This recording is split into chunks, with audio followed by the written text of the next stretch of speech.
sisters in Islam, the problem with all of us is because of the world that we live in.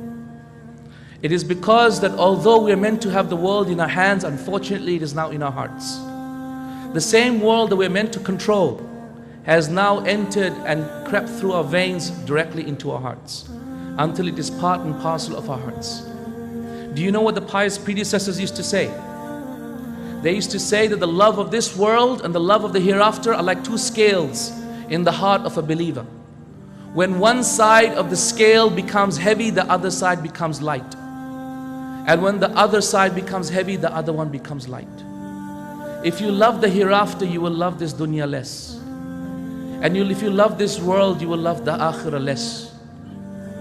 And by Allah, you only need one example to prove which one you love more.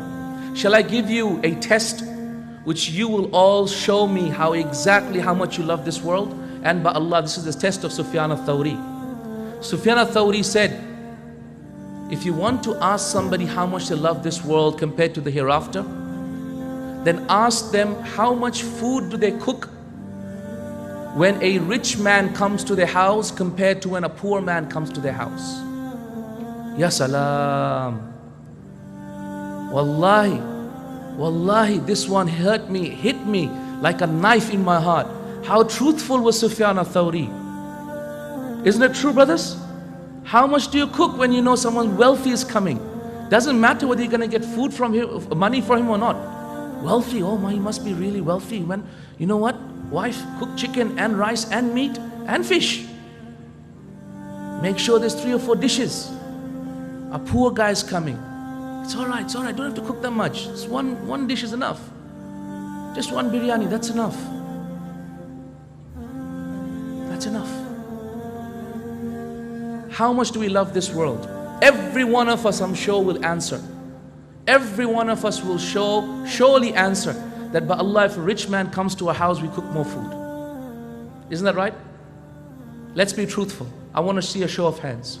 How many people, I will put the first person to put my hand, that I would have cooked more if a rich man came. Come on, show me your hands. Truthful, be truthful.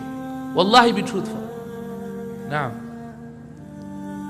the first position before you rectify yourself is to recognize the mistake. Recognize there is a fault. Okay?